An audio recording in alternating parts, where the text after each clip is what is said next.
Ngalulu e manu o au o mai le po malolo le au na lele fa maoni ulfale mai ale fia luali. Haleluya. Aleri. Amen. La tatu amata sekta. Taita ma, taisu keriso, Haleluya. Ia i lo walofa, i lo nei, i lo fa maoni. Amen. Whaftai e te le suia, e tu mau pea o e ta mau anafi le so. E o lawa e le whawau. Haleluya. I whaia e matu loto mo matu anganga ia te oe. O na o lo pule whasoa mai ia te matu. E ola ma le malosi. Lau wha malolonga. O whamunianga i lau fua i ma lau whasoa i matu. Whaftai ta ma. Amataina fo le pokalame o 𝚘𝚑𝚦𝗖𝗟𝗏 o tupu. O nei ma lau o auna ia. So soani mai o ngang pa ia. Sauni tala lau o fiong pa ia whasoa. Ia whamatala mai o ngang pa ia lau upu o mātou loto mo mātou nganga. To matau wina i pea lo mātou savalinga e maise lo mātou ola o auna ia te oe.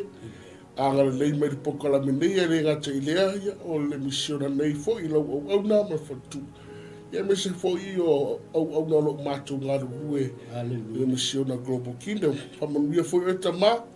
Le mai mōsira sila mai fo i o aila wase si e le o le a maua le nei pokalame anga le leinga lue le mana lo ngapa i o lato loto. O i se tasi alo maua i mai o tino i ailau wha malo longa tamā. O i se tasi alo mana o mia lo sosoani ma apatu lo a o lofa i ati lato. Whaamanuia mai na amateina nei pukalame se o lona whawina. Haleluya. Talo ta mao a se ma le wole nei aso whaamangalo i mātu o tangata alasa. Ai sosoani mai e to ere vi inga nei si o whawaba. Amene. Amen. Ia reli. Amen. Ia le topoto pe to tasi lona vi inga. Nei e o whaavau ia e veiere nei tula, nei teimi, nei fui lau lau. Ia e whai e le whataua e whai masui fo e le awaura nei. Ma le pokalame lo ai tupu. E watu e le whatu lima ma le whatalofa sa moa le tulu peli. E lau whasausaunga e malau mai mosi te sila mai le nei tula. Atu te o wholo whatu. A pia ta alwhalawa ma alo le sui fo manuia. Amen. Ma alo le sai ma alo le tupu lau le lei.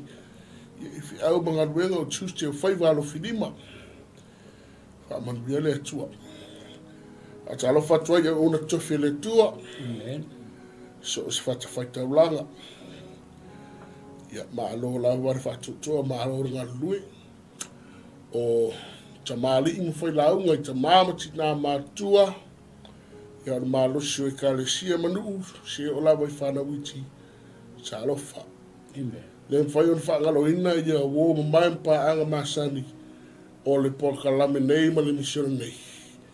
Ia, whaftai do langalang sua, whaftai mafuta mai. Whaftai foi le titalo. Ia, ua mawhata se nei malana au na le sunga i le whiau nei atai i se sio. Ia, ua pokalame o le Laoai O Le Tupu. Ia, e pe ona i le nei tula le aso, ia le. Ai le matua, foi le avanoa i le. Nana au na wala mte le pokalame. O le mutatu o mai e sita. Amen. O le mutatu pe wha. Ia. O le mai asu tuana e tunei sa tatanoa i le mutatu pe to. Ia al mai asu rani i le mutatu pe wha. Amen. Ia e watu ia le wano i le ro. Na ia pe fise vai ngai fia a pa iai ma watu e fo isana watu lima. Ia ma tatua ngai hilo. I le tatu pukalami. Ia na ia ile ni aso ia ma le fiafi. Ia wala te ai atu e asfudi mai ia. Sufitu ia foi o pontau. Amen. Ia ai Na lo se foi da sua. Ia, malo so i fua lau sunga la apostolo. Tai fo i le o mai ona e whawheloai. Ia ona o manatu lea ia o le leo la valea o le laulau. Le nei e fiafi. Wha malo, whai o le whaiva le nei aso. Malo fo i le avanoa tā ua tātou maua tātou te whaasoa i tātou polkalani. E pei ona maasani e aso lulu. Ia, pei fo i o ngā saunoa le sunga i le apostolo. Leo o tātou le mata upu e wha.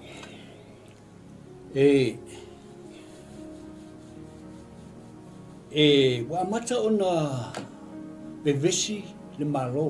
Wa mata ona bevesi.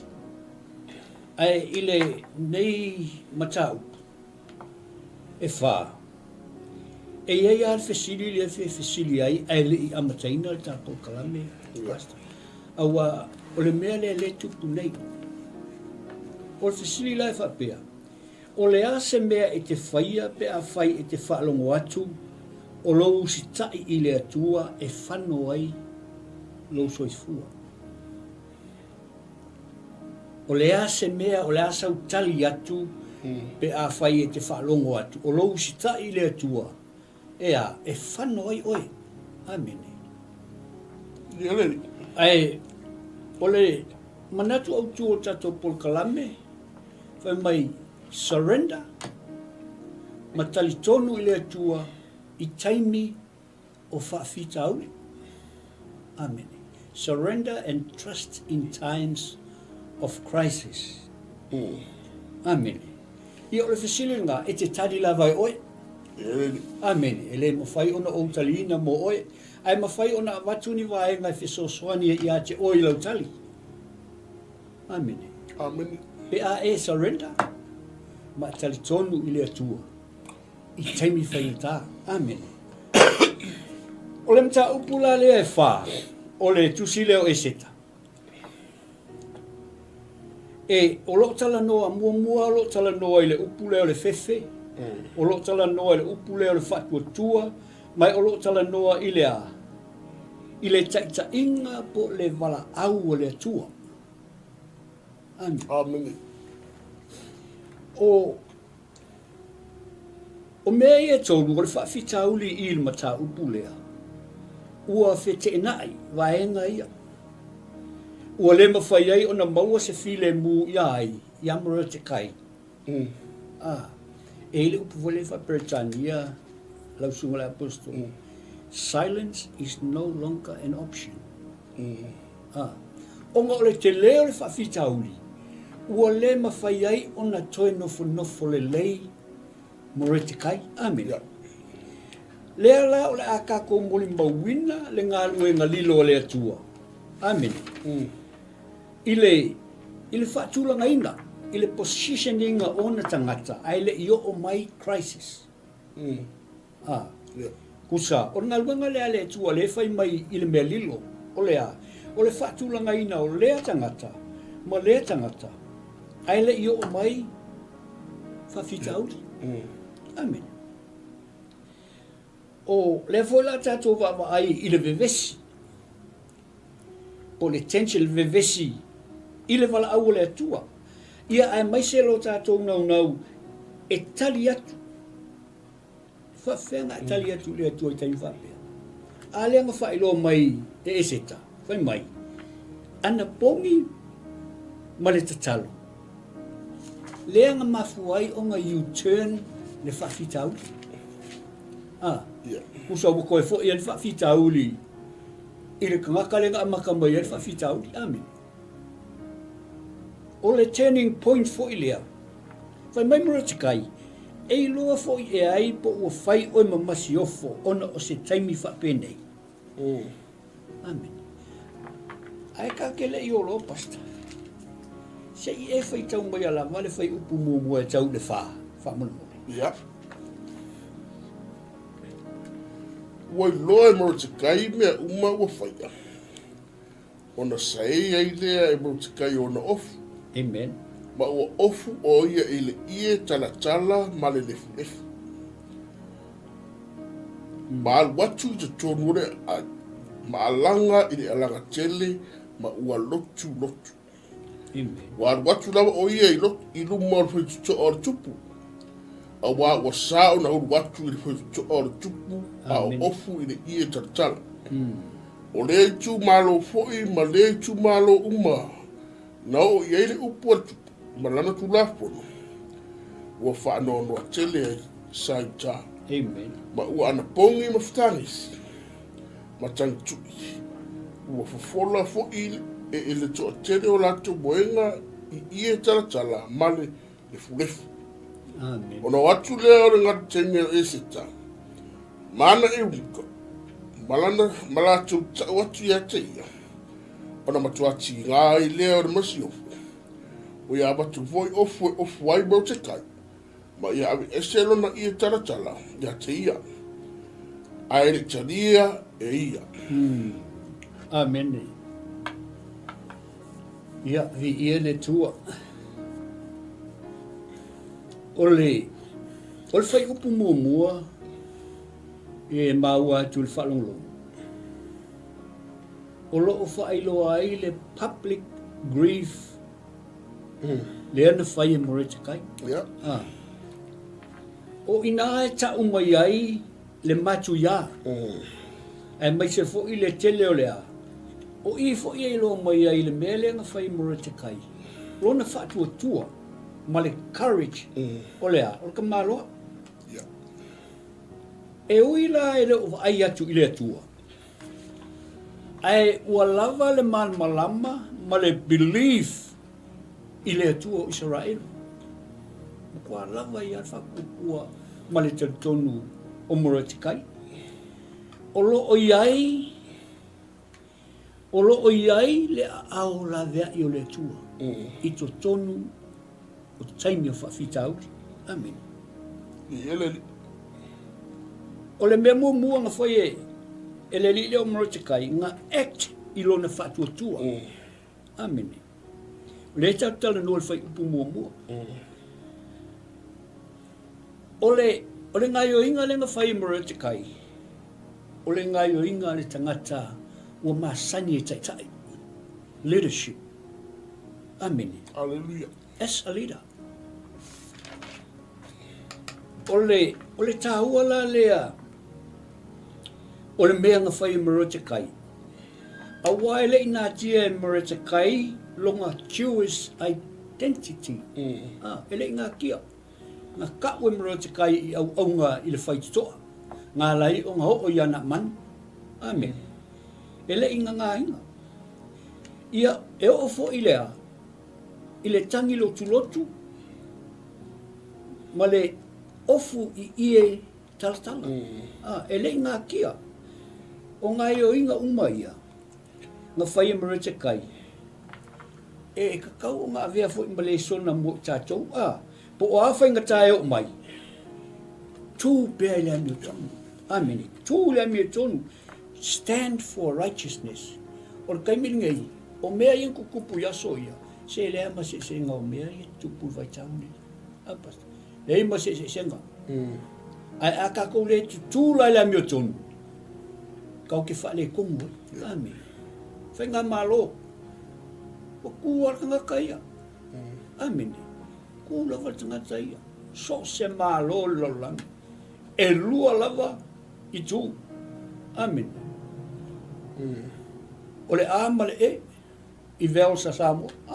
O le ama le e. E whetena i lai taimi whapea. Kaimi fo le i taimi le o le Moratikai.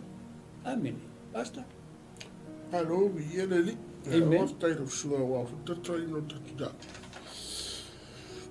Ia o lewa me mo ngari fale no fetsu. Ia. E atagia mai ai. De tinga o le te ino Moratikai. Ina ua ia sai ia ona ofu. Ata tuwa vai de tuspa ia. O le ata le tau mai e tangata tinga. Ia. Tangata whanoa noa. O le ata o le sai o ofu.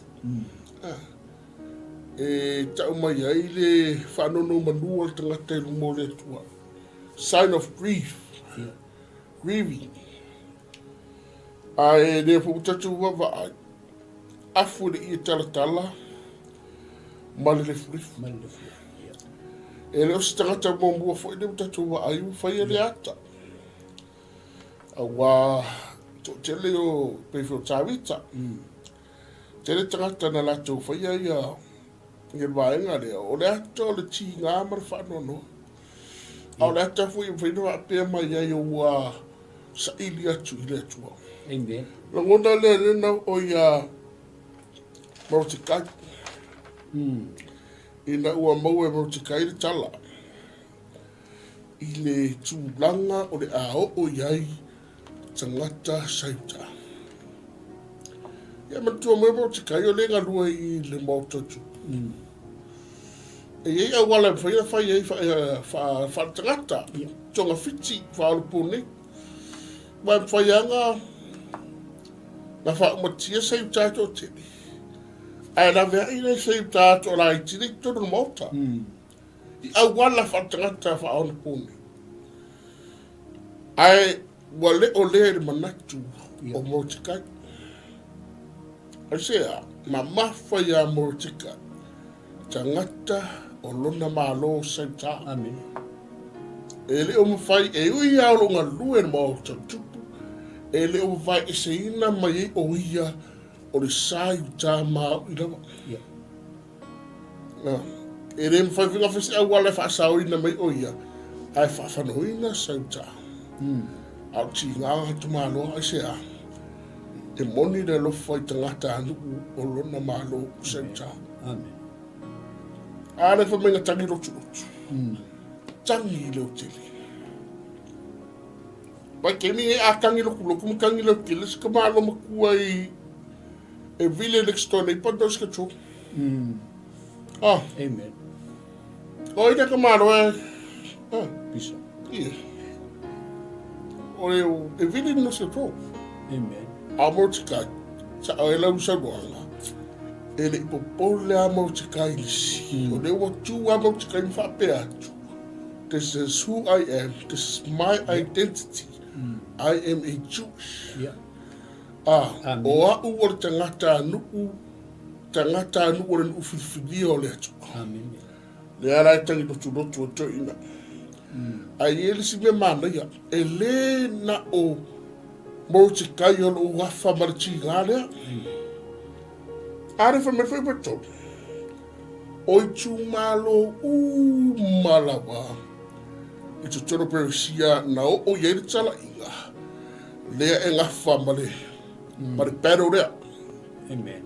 This is time of crisis. It's a tono o le tu malo. Amen. I say in few days, the whole Jewish nation community will be wiped out. Yes. Wiped clean. O le afa amatia fa tia fa ma. O le ala pe fisili vatura. O le ala le taja tangata Jewish. O le ala afa pe la tato tangata I te ia lea tato te I le vai te midia. O le ase tato ngayoinga. Amen. Are fa me fai patomu. E o I tangata anu mala tangata anu saita sa sala lau I le tumalo ma le tumalo. Le fai me le fai Mortikai. Amen. Ofu I le ie talatala ma le flefu. Amen. O le ato le a, o le ti ngā, o le whaanono manu I le tua. Ni elere. Amen. O le ia se si e kong whasanga iai. Amen. O le sa ili iai le tua. Ni elere. Amen. Whita nisi tangitu. This is a time of crisis. Ai le yo o mene pedu, o lea ua whalongo o ina e sauta. Le beo le au o mai. Amen. O le ala stato action whainga. Tatu te sola e se mani malo. Pe tatu te ofu. I le ia talatala. Amen. E uwhi tātou I le whifu. O le ata o le ti ngā o le whaanono manu I mō le atu. Rongo tala fo ia te tamaitai masiofo. Amen. I le mea le ia mau te kai. E le ino fua I fo te mata. A vela wala barko inga. Whaere koe inga e ngofo mai lunga e. A veo na lava lava. Amen. So, o le mea le this crisis affects all Jewish. O ai lava se tasi o lo tafi e le toto iutaia. O lo a fia I rea. I le tula fono lea. Lea la ti ngā ai tangata ia lea la tu te ofu ai le I talata. Ma la tu afu ai I le lefu. E sea. La o le a fia lato. Amen. Are mana ia ngai o inga le wa matanta tu wa ai. Tani tu I. O le ufaali mai. E le ngā kia ki ngā. Amen. Pero ele sono anga lo suga. Silence is no longer an option or choice. Sometimes we need to step out, speak up, do something. Action. The nation can no longer stay silent. Tatu wa aila le mere tupu vai te minek. Amen. Amen. Amen. E le tana tia fo mere tu lai mai fafa. Amen. A tatu wa Iran. O tangata Iran sa silent. Sa se fefe o mai fai mai se fa matalanga e winga I le latu winga maro. La ara bero ye. Le le fai ka pese mo awala. Amen. Le wala ngona leo. O ta mai ta isa le mo fai na fa ari o la to la ulu. O folinga. Sa ta fi e o fitia mo be. Le wa. They are stepping out. They no longer can stay silent.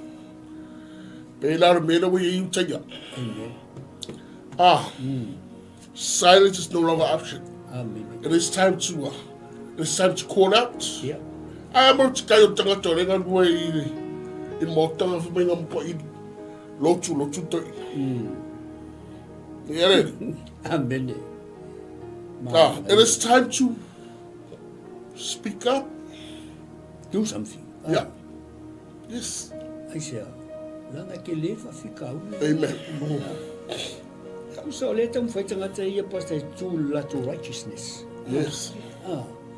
Ai unga kula fongo maloi.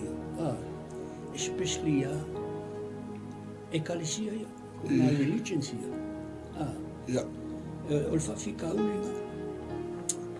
Sa o kalangoa ilesi Muslim. Ang ngay makalwala yung mafasofa ko o Christian yung Muslim makalwala yung I like Christians may fifia yung Christians ay ungar time ni wala yung fayenga nakalkalango umifuli kalkalango yay saying facility matalano may amen it sound like she needs to know more.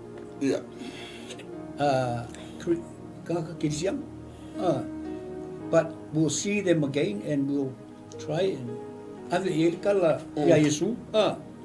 Ole basta koe fo ia fai upule luanga ai tala noa.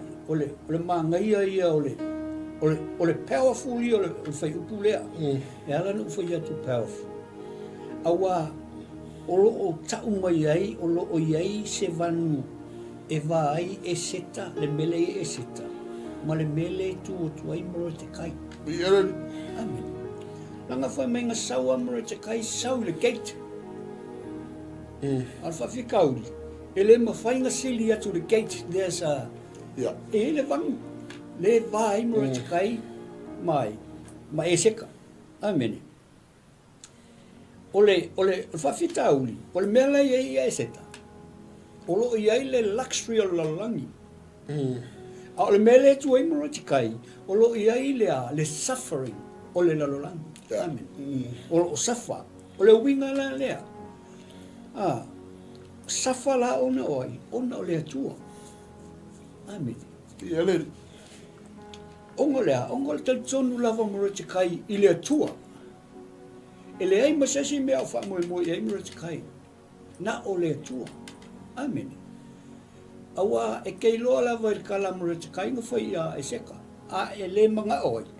E iai ar kangaka e lawe ia le nu o le atua. A o oe a ingo rau ka maa. Oi pia. E tau mai iai le wha atua tua mo te kai nā tele. Hallelujah. O le ai o mea mongi lava, le anga position e le tua e seta mo kai milea. Praise God. Amen. Kusanga position e le tua ku ia li tulanga lea mo le taimi la lea. E manga o le tua, e so o e seta le vanu lea, ma le mea lea ku ai ai. Amen. Mo te kai. E breach the gap.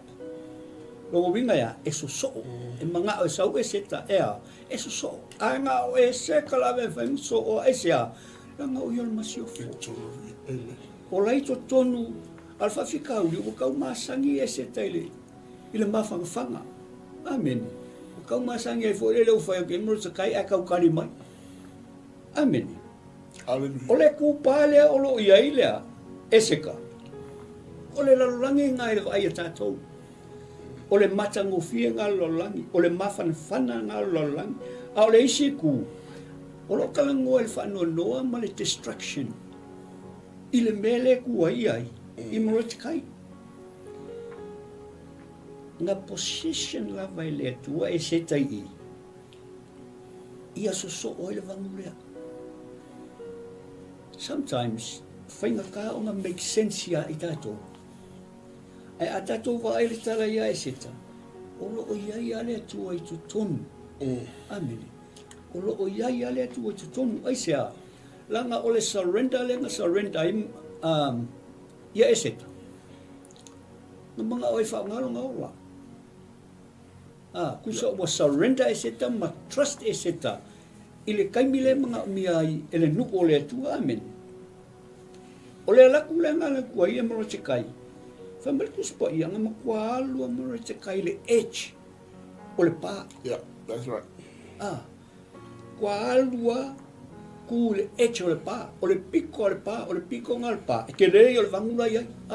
O le siku, la ngu fu mai e seta. Ai o le alu fo le mo te kai o. O anga pa o le tangata ia, e se so o ina le pa lea. Amen. Langa o la ka kongu mo te kai. E ele mea ku o ele tua e seta i. Amen.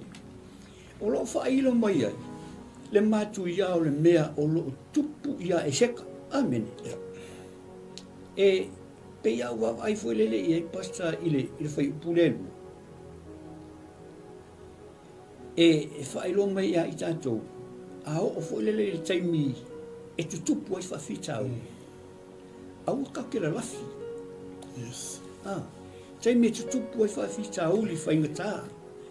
E, au ka ke lafi pe a teka ko le ti apolo ea. Ka ko wo i ai malea. Mo tātou i talatala. Ka ko i ai ma tātou wa ma lefu lefu. Lefu lefu lea. Lefu lefu of suffering. I lea. I le whai koko o lea lo i ai pawa. O whai toto lea. Lai ai pawa. Hallelujah. Kako wola ia i mo tātou wa. Mo tātou i talatala. Ia ma lefu lefu. Kau ke o le leia le gate lea o o iai le marosi anga lea ia. E so vai whawhita uli langa o le mafua. Anga lea e se tai i. Amen. Hallelujah.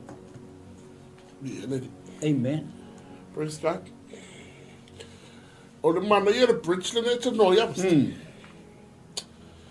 A o tatu wawa i fuia. I le tō whiaino e seta e le tūlanga lea. There was a purpose for that. Yeah. O le aveo e seta e whai ma masiofo o ngā teine ma e wuka. A tatu wawai, o ina o mai ale tala ia e seta.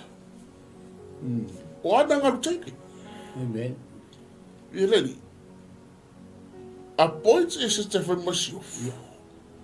O ngā tene o ngā rue au na moi. Ma e muka. Au ina whaongai e sita. Yeah. Ea, e whaima, e whisotaki ia ia motikai lele ngaka i le paore. I pāo tupu. E le i o motitoni. Amen. Tangi loku loku inga. Silence no longer an option. Ai whaalongo kuna tene muiwa ia motikai. Ala me le whai motikai, lele afu i le futa ofu i taratara.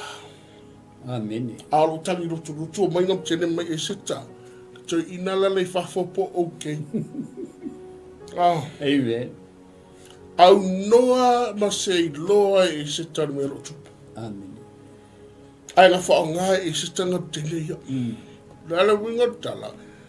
When God appoints us, God also provides the people to help.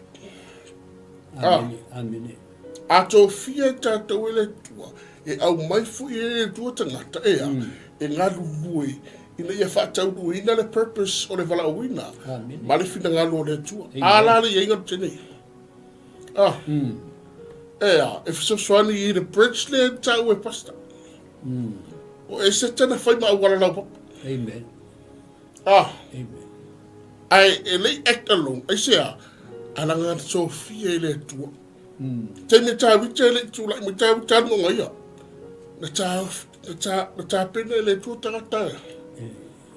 E o mai whisoswani a tā wita. Pe fwoi rai. Ale o mai e mukama. Au i o so upu i o fwoi lau ngai a. Amen. Whaai loa i lor koe ingo mautikai nuku. Lea, le tūla whono lea loa mai o tupu. Sai tā uma whawharoina. Amen. Amen.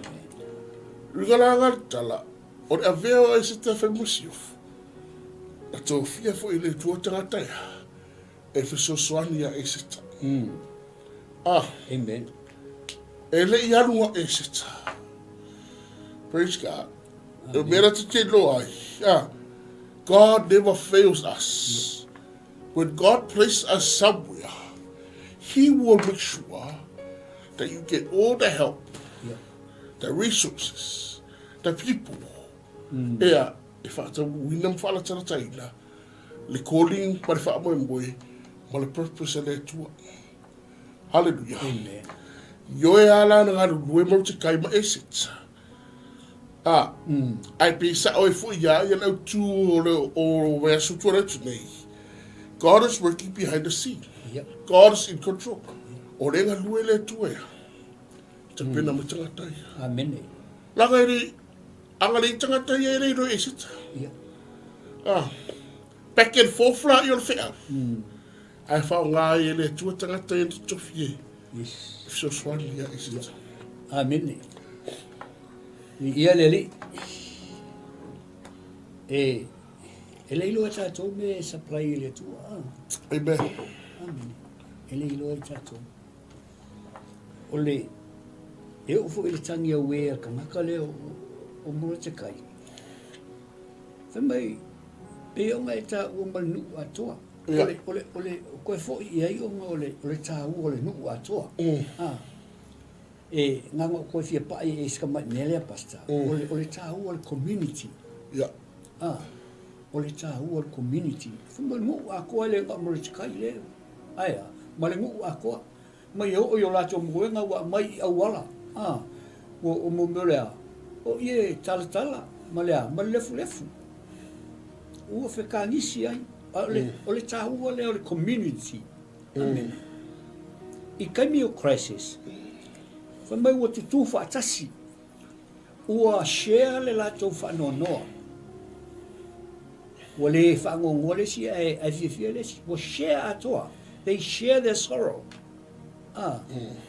O le nganga al committee. Whamai, matatalo whaatasi. E mawala ko malosi. Amen. Hallelujah. O taimi whaapea. O le tātou respond mua lava. O lau whaalangulango i le tua e ala i le talo. Ma lea, ma le whaamaulalo. Humility. O mea ia o anga waa ia laia e seta. God used those whaungai le tuang wa ia o e seta a vei e fea i lunga. Nanga kolua mea ngā vei se ka i lunga. Ngā vai e kupu. Ole humility. Ole whamaua lalo. Ma le la le lei. Hallelujah. Ma le la le lei ngā whaungai le tua ia. E promote e seka. Ma le anang kupu ngā happen. Amen. Ngā happen. Ong whamaila i al whai upo e whau. Whangongoa lan masi ofo. Kua whangongoa. Ai, ole ele ilo le masi ofo. Whawhitauri lea. O le whangongoa le masi ofo. Langa ngake le iloa. Pe ai seau whapei mora te kai. Amen. Lea lau ka mawhai e se taia. Wa ai mailo i ai whai mai. O ave ofu ia ia. Ia mora te kai.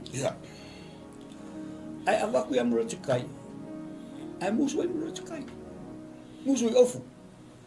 Mai mora te kai koe ave. Koe le isau i ofu. Ele isau i ofu. Ele o mga o mora te kai e fix lea. Pe whae leia kūranga lea lea. I mea lea ai mai e makau. O e seta. Vai mai e seta. O lai ofu aku i ofu. O ngā whapelo lai o e seta. Ele ai lai mga miengi ofu. Mga ofu. Ai leo mea ngā lai mana o e seta. Ia mora te kai o le mea mana o e mora te kai. O le fix. O le aa. O le aa o le whawhitauri lea. Aua mea i o le mala ia ai. Ia isa la enu. Ai nga sau ia mora te kai. Nga sau e dress ia e seta le mafua anga. Ua ofua i e tala. Ma lea. Ma lefu. Ole whailonga fo i lea o le matu ia. O le tūlanga lea ua iai. O lono winga. E leo mga o mora te kai i ofu. Mga o le action. E leo mga o mora te kai e mawhanwhana. Ai mga o mora te kai e ngau ioi e seta. E kei loa lava inga ua koe whaafo i ofu. Whambailo e seta. Koe o ai whai a mora te kai. Whai ei pole hana nā. Whako ai loe e seta i.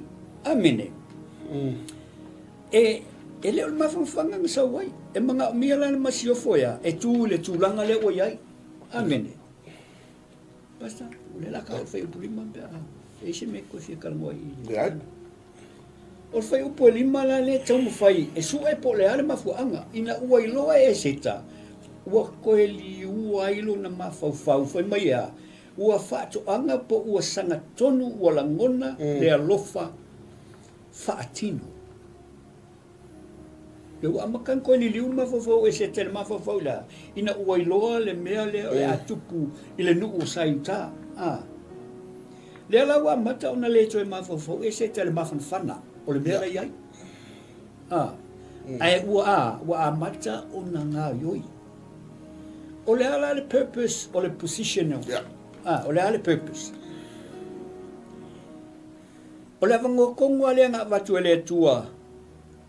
E ke ngofo ai. E ngofo ai e seta. Mai a. E ua te mawhangwhanga ai ma e ngofo file mu ai. Kusa o le ua amata ntatala noa mai. Ma mora te kai. O le ale winga. A o ina place o ele atua i se mea e whetau i eilo wanga wa. E le mawhainga wha le tonu. A o inga place o ele atua i le mea e whetau i eilo wanga wa. Mo se whi auta ua e tusa malfina ngalo le atua. Ke roa. E lakua ngofo le lei. Amen. Lakua ngofo le lei. Le la ua whai whesui inga o whatonunga. A umang kali mai e seta. Ia kali aku ia mora te kainga mako o mai. Ongo le mele o kupu iai. Ia Israel. Mako o mai fo imalea. Ua alu aku whamela ia. Ua alu atu hatako ia mora ke tai. Ai whamela whai upo e fitu. Ona tau atu lea e mora te kai ia hatako. Ai whamela i whai upo e walu. Onga au maia lea o le tusi o le tulafono. O le kusi la leo tula fono, e wha mauti noa ia e seta, le matu ia o le mea le la tupu. Absolutely ngā mawhauwhai e se ta ia te ia. Ngā mawhauwhau e se ta ia te ia, Pastor. E wai loe e se tana mafuanga. Amene. O le te ena te ino lawa lawa i ngā waka. Ma le tangi lotu lotu te ina. I lana ofu ai le i e talatala. Ma afu ai i le fuefu. Ana wai loe e se ta e matu ia te rea mera o tu lai mai. Ona o le mata upu le matu lai mai. E whasino tonu a ia la toku. E sita mo te kai sauta o lo tu tonu o le malo persia. Ia rere. E le whengo fia le mea. Amene. Lea lau a whai le whisui e ngara lea. Yes. A wai le ngaru lue pe no ta o te musora. Tangata ia le na whiwhidi e le tua. E o mai au unea e seta. Amen. A tatu wa vai e le foi upu e sumatasi. Ia. Wa le wa me le proof. Le wa mai e ukama mai. O le tusi lea. Fa mauni ai o le wa te pena le tupu ma le malo. Fa umatia. I lunga o le awala le i le o hama. E fe mai la i o esita. I le fai upu e sumatasi. E fe mai.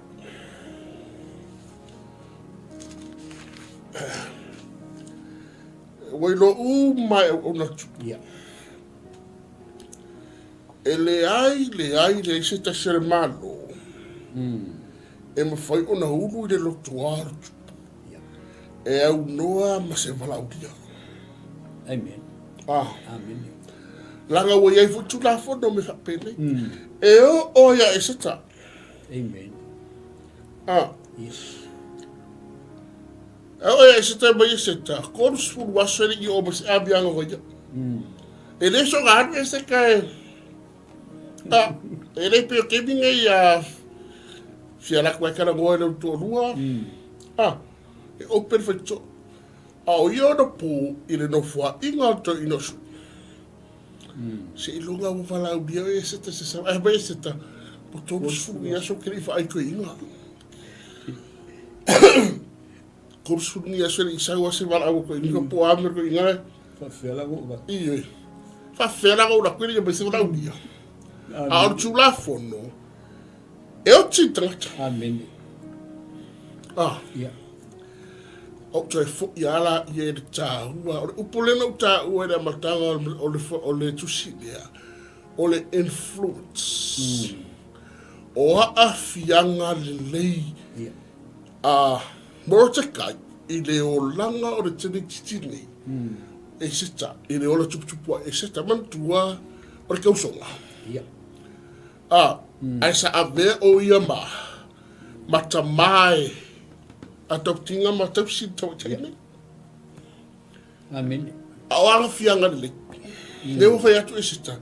Okay, but there is a problem. No one can just enter the king's palace without being summoned. There's a death penalty. If we break that law, there's law there. Amen. Fianga le leila lea. Amen. Langa o to ina le mo te kai o to ina mafuta te letu. Ma o to ina fo ile na ma to tu malosi. Ina ia pale mai e se tar mero ia. Amen. It wasn't all just Esther. No. There was someone else behind it. Amen. God prepared Mordecai for this. Amen. E o ngā i o le tute wharamatua. Hallelujah. Ia leo masi o fo. A o lea e vaku a fukuanga. Amen. Leo masi o fo ia. A ele mawhai ana tu ua le tala noa wharamatua. Amen. Hallelujah. Amen. Whai puso ta sire te ia pastor le ke ve. Ia. Ai kwa kula na sunga pore ala kana about te kai. Pore ara wala le la. Wai mai e ai seta. E kasi lava tu la fono. e uti tangata. Leang whaamkala e apostolo. Tasi lava tu la fono le tupu melea. O le oti. Amen. O kaimila ia eseta. Wa amata ona tupu le mea fole le vevesi lo na mafofau. Po le tension. O le tension i le a. O mea ia lua lea ua tension wa vevesi e lo na mafofau. O le fefe. O le matau. Ma lo na whaatua. O le mea mua lava. E le i musu e seta e sosoani. Amen. A e sa whaailoa e seta i a morote kai. O le mea la e manao ai. E la matia ai le ora o tangata. Ai le i whapea whai aku e seta. Le o ke le whai. She never mentioned that. Ai whai mai e seta. Ai whai mai le kusi. E le i musu e seta e whai. O langa responda tu ia ai. Ia morote kai i langa kala. Mo ia. Ai nga whai lolo la e seta. E kasi atu la fono le tupu. Pe o sa ngole apostolo. Konsulu a sole i wala uinga. Whawhela no uru atu nei taimi whapea. Ai le iso wala audia. Amen. O nga whai lolo le e amere te kai. O le tā ua i o le tūranga o seta. Isia. Langa o seta le uka koilo le lei awa tū le wā. Amen. Po lea. Intercession requires action. Kau lia le ilo e sikakana me la whai. Al taimi lava ngā lua e seta. Ngā oi. Action e seta le mea. O ia le ua tū le wā. Au ngā i o tangata e tū le wā. Intercession. Amen. O wā o tangata e kū intercession. E leise mea e mālai ai tangata. Amen. O ngā o ia, lau wha mo ia i le tele o vāenga. Amen. O le action fo ia te whaia. E tusa lava pela mati ai oe. E mawhai o na wha o ngā ina se tasi e whai maa. E whai ma mea whai ngā ruenga mo le ao la vea i o le atua pe o le tala noa i le apostolo i le eunuka. Ma, i manga teinia ale masiofo. Amen. O lona winga. E tā ua te le oe. E tā ua oe e mana umian ka ngaka intercess. I le vā wai. I le vā o ni mea e wha le tonu. Amen. O tangata e whautua i le itu ma le itu. Amen. O le intercess ngā pei o le ngā ruenga le la whai e seta. I le whai upa suma lua.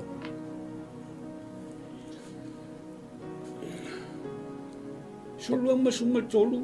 Suma lua le whamai ngā ka wakula ia ai. E morote kai ia e seta. Ai o suma tolu. Whai mai morote kai.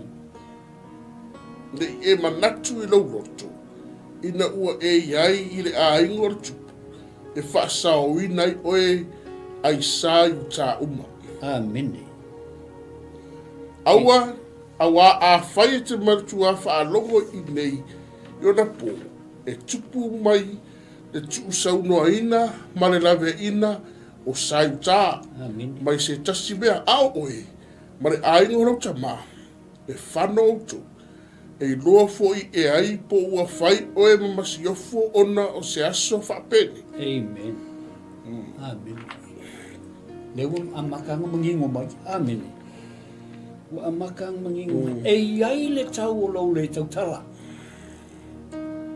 There is a cost of silence. O le mea lele manga o iai mrote kai action. O le mea lele manga o mrote kai ia e seta. E whaisa nga ngai o inga, a le waku aku ngai o inga. A whamai e se ka o ke oki ai. Whamai lo e mrote kai. A whai ke le ka ukala. Le nga e sa ngoi pas. O te whai atu ia te oe.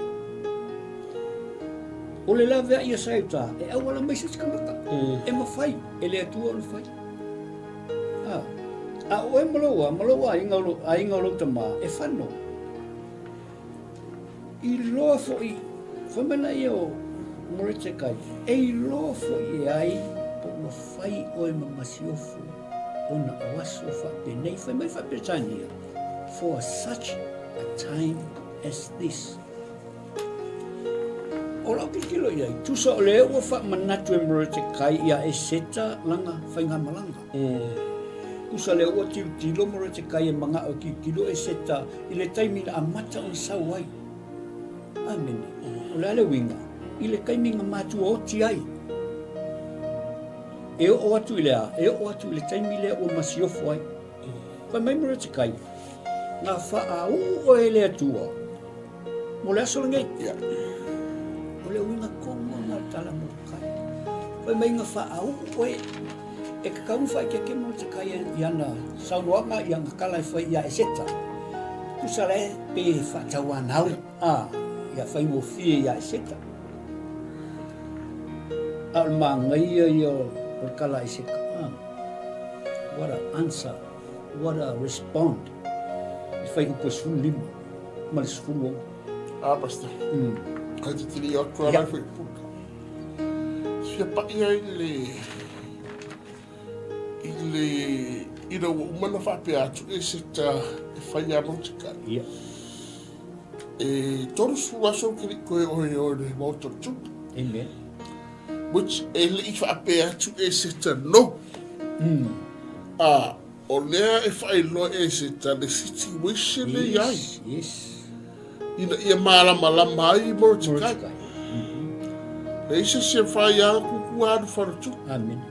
E au noa ma se wala au ia. O le oti. Wa pem fere este todos su aso que koe o ia ele koe wala au matupu ia.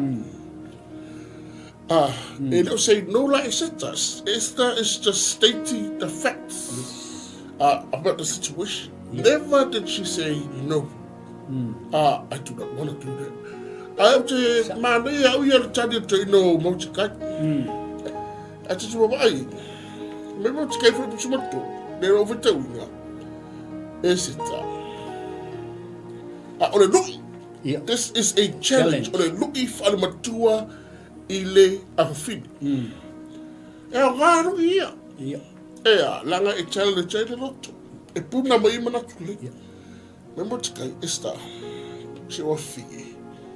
A walawangi e mga. O lo ngofo e au ka whorku. E se mai e le ungo oi. Ma le ungo tangata. Amen. Ina na iei aso manatu. O le mawhana o le hip hop teki iei ngā e le mautotu. E lawe ina mai oe mai utangata. Amen. Ai e la upu mana ia le no futau ina i. Ina whai pesu mawha. If you remain silent, o le challenge. Amantua le nata ua na matanga. Sometimes silence is no longer an option. I feel mai la o Mordecai. Ya existe e winga i mata upula. If you remain silent at this time of crisis, the relief and deliverance of the Jewish will come from somewhere else. Amen. Praise the Lord. Amen. No whai mai Mordecai, e iai au wala, e lawe ina I tangata iutanga. But here's a punchline. And you and your father's house will perish. Oka se, mamafa ia. Amen. Awangi e mga koro ngofo i ngā whaakaupo i ngā, mawhiwhi ngā lie i ngā, whiwhi le mua i ngā. O le lawe ina yo se ta are sau mai a oe, e sau mai sisi vaenga. Amen. A o oe, ma le ainga ruta ma, e whawhanoi. Amen. Hallelujah. Amen. O ingai loa mea le o ingai le tua. Mo taimi maaso whapene. Amen. Sapo. O ingai nopo le mafu angana utu e le tua i nā whawhenga rena. E le tūlanga na wia. Amen. Whae ne e le tua. Mo taimi whaingata. Mo taimi o manaonga.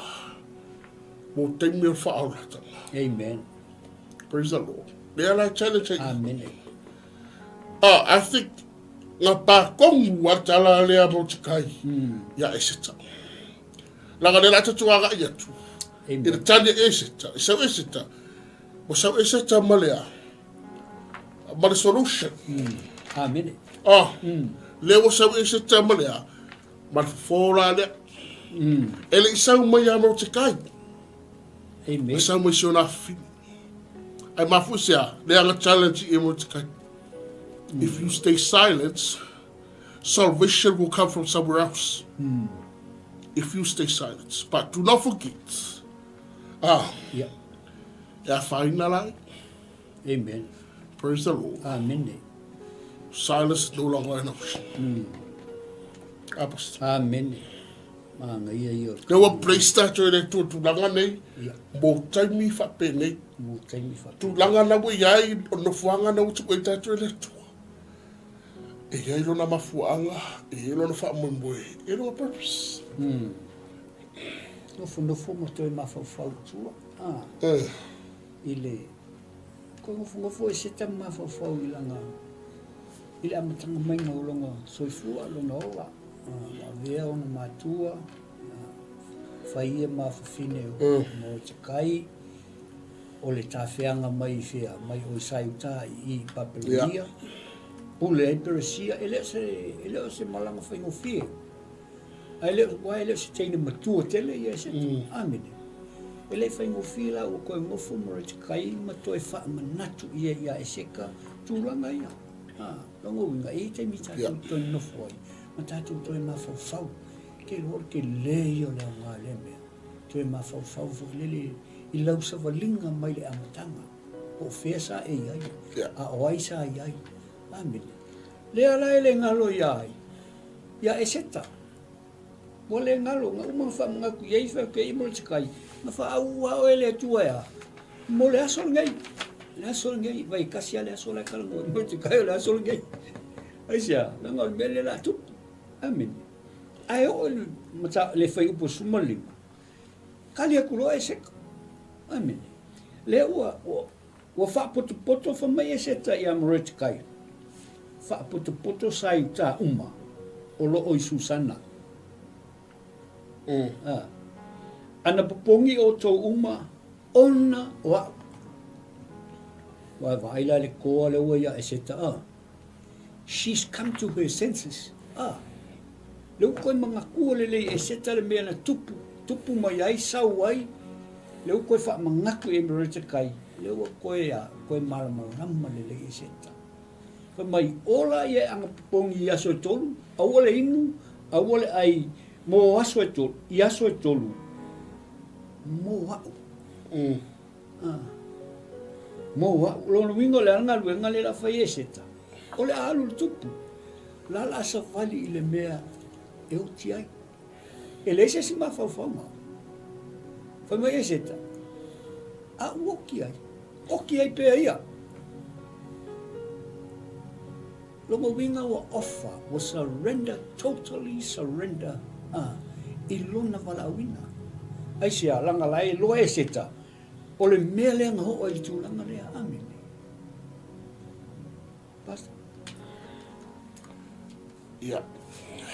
Ia leli. Pele winga to up. Le tūlanga le wai ai. Pero ta upu ia. O le whai ungar tala lea ma le conversation lea. E le isau mai a mo tikai se solution. Amen. Po se fofo. O ina sau mai ai. Na sau mai lana fini. Arunga le lo tala. Ile lava tape na ina mo tikai o tene tisi de. Amen. A whape o el tama, o el matua. I'm sure you be proud. Yeah. You be proud of her. I say, Nanga sa mo to ta ide fo. Pa wale bel na faye e mo tikai. O le look yo e seta. Yes. Challenge her. Yeah. Esta pequeno foi nga awu e manga. E fa sa inga oi. Ai ngofo fo inga e le so ngor nga fai. e whaongai le tuolis tangata, e whasawina nu. Ai whanu. Yeah. Ai whanu ai. Pawana mea, e ni sa pia mai ia, ese mai mara te mina na whae ai nei e seta. Whai mai mara te kai, ore mea ne whai esta, ore mea ne whai, aua ki whai anu, au ina, la the challenge kua, e whai mai e seta, okay, Dad, here is the plan. Sau mai a e seta. Au tei fo ia e lea, i ne meta o le whawhai le leina. Amen. Le ngā luenga whaata maa whaata matua na whai e mau te kai, ia e seta. Because I'm sure you'd be proud. Yes. Aka pe oe matua e proud a o kalofu. She was raised right with principles and values. Like te ritanga te wā. Au noa ma meka all principles. Yeah, really. Amen. Aya eseta. She was raised right. Me eseta. Dad, okay.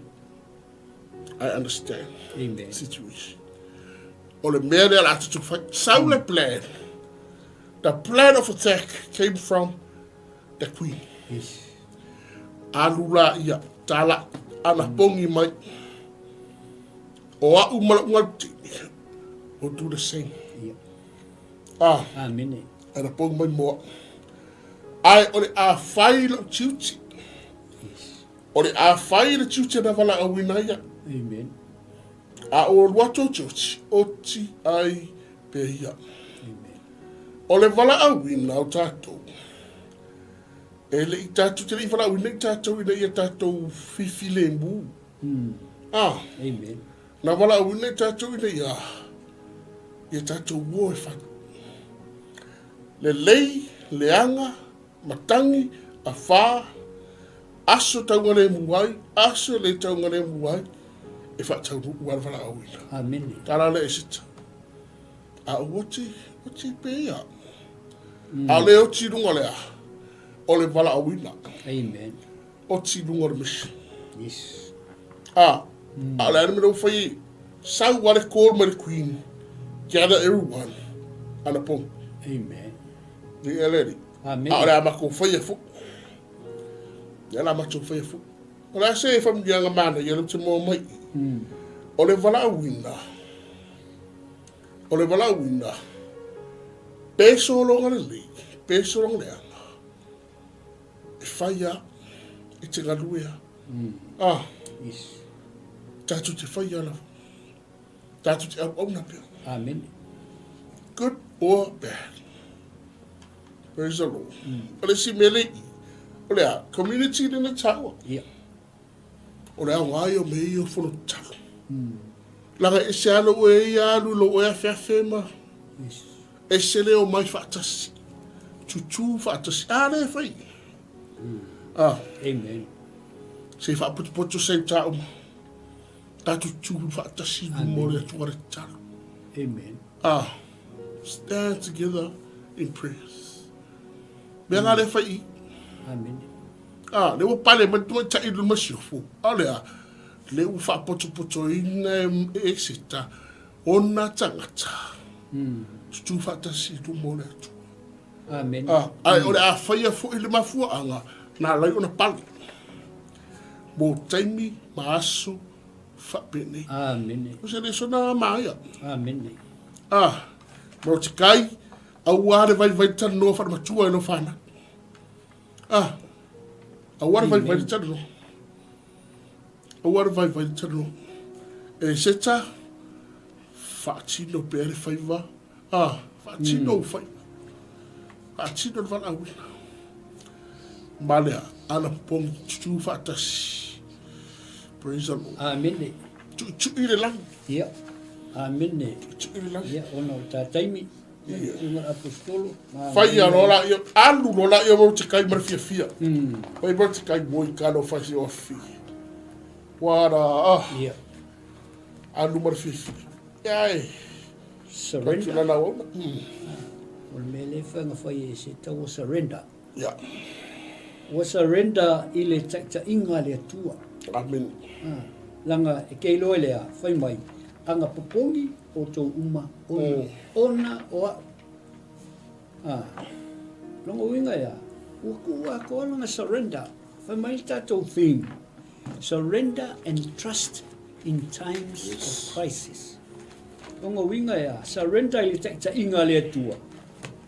Ua commit e la vea.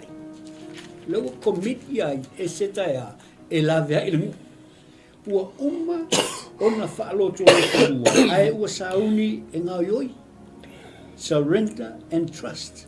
Whamaila ia sa. If I perish, I perish. Lewa ofolo na ola. Ua talitonu fo'i. E iai le pule o le tua. I le ola o le tangata. Amen. E o ngā ia mo i tātou. Se le sona mo i tātou i. Sa mo i lau whafonganga.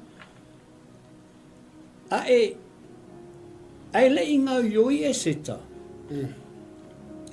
Vai mai sa whaatonu e seta le tāpenanga whaaleanganga. Yeah, amen. That's the key. That was the key to make a U-turn. O le key lea, vai mai. E seta, oe anga pongi. That's the key. Ai lei whaia e se kale mea lea. Vai mai ngā ka penga whaaleanganga. Amen. A whai mai whai pumurimuri, o ngā alua i lea oai, o moro te kai, wa au ngofie. E alua whai le mea lea whai mai e seta. Amen. Samoa, o le tātou pōl kalame lea, o le vai aso fau, tātou mita upo lima, whai tau iai, na iai se malama anga. E whai ngofie i tātou mita upo, ai whai i lau mai mua tāpua mai, whaatasi mai tātou pōl kalame nei e whiafi. Ia, o te talo, ia, whaamanuia le tua, to enga o le nei aso, whai ngā malolonga fo'i, ala whai mai tai au, mori tai atulo o tau soi fua i laso fau, ia e vi ia i le li. E whaamanuia le tua, e whai ngā malolonga uma, ta māmati nā mātutua, e mai se le pa ia la silasi o si o tātou no, whaftai fo'i i tātou sponsors o lo of sosoani pēr i le whatupeina fo'i po le ngā luenga whai fo'i, ngā luenga lilo o lo whai, ina ia solo le lei pēr tātou pol kalame i lunga o pēr o le ea.